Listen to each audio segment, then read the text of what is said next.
Hello, first year students. In the previous video, I told you about figures of speech. What are they and what do they mean? I also explained alliteration with some examples from the poems that we have studied. Today, I'll continue with some other figures of speech that you should know about. So, the next is metaphor. Metaphor is basically a comparison. A metaphor directly relates or compares one thing to another. So, when a writer uses a metaphor, he relates the two unrelated things that are not actually the same, but they have a shared quality that makes the comparison possible. For example, if I say, someone has a sea of knowledge.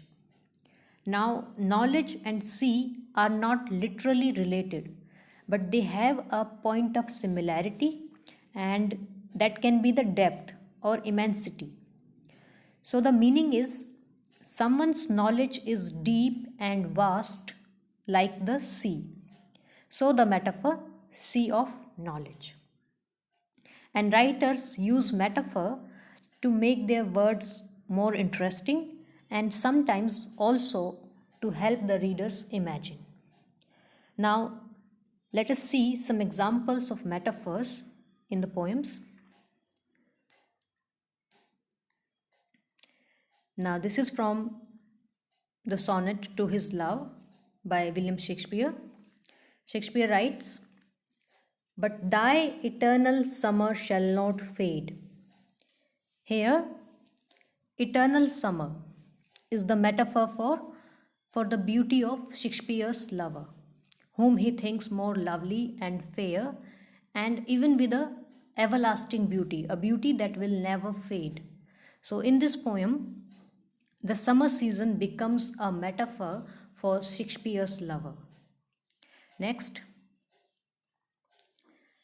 another example is from Sonnet Remembrance.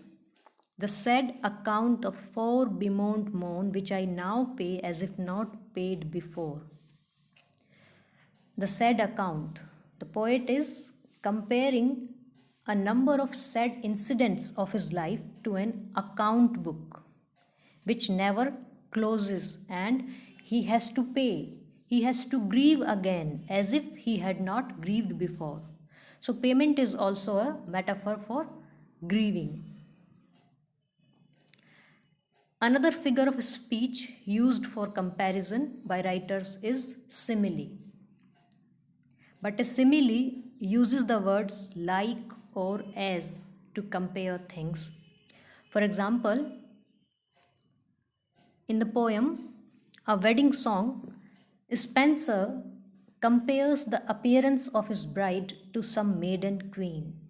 He writes, "And being crowned with garland green and seem like some maiden queen." He is comparing his bride to a maiden queen. So he uses the word like to make a comparison. Another word is as. For example, bright as the sun. Something is as bright as the sun. And William Wordsworth, in his famous poem Daffodils, compares his roaming over the hills to a cloud and says, "I wandered lonely as a cloud." So, both metaphor and simile are some sort of comparison, but the difference lies in the manner of comparison. Next is personification. Personification is used when human qualities are given to known human things. For example,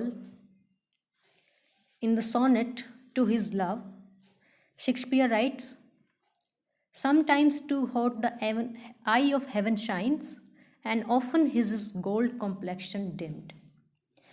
The eye of heaven is a metaphor for sun, and the sun is described here with a gold complexion.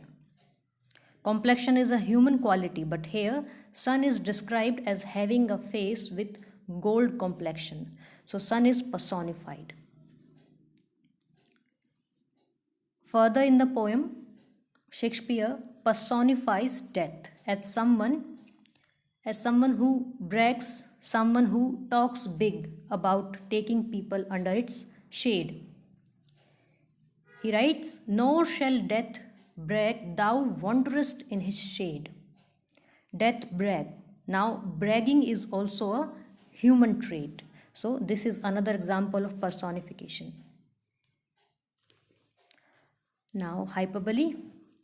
Hyperbole is the extreme exaggeration, overstatement, चीज़ों को बढ़ा चढ़ाकर कहना.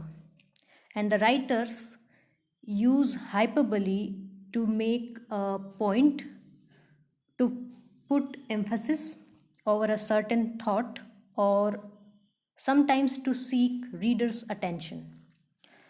Now let us look at the examples of hyperbole. Then can I drown an eye unused to flow. Now this is from Sonnet Remembrance.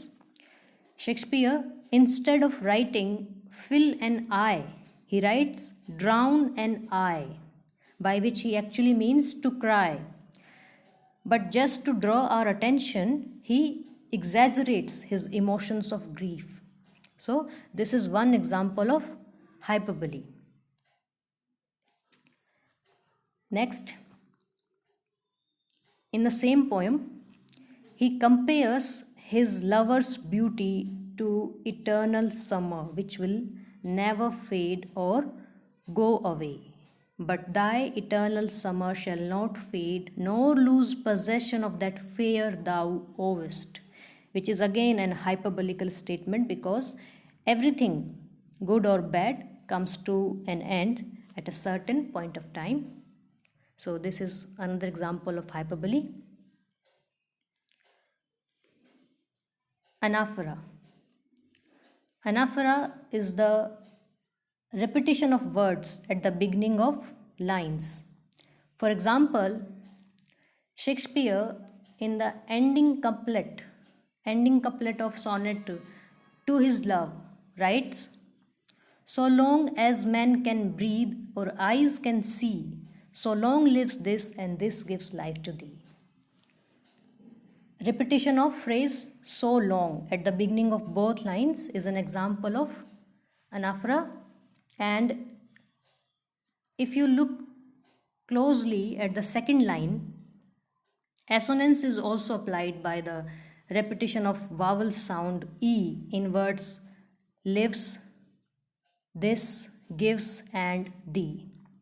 So here, anaphora and assonance together helps in creating a rhythmic effect in the lines. So students, these were some common figures of speech often used in poetry, and you need to understand them in order to critically appreciate a poem or any other literary piece of work for that matter. Thank you.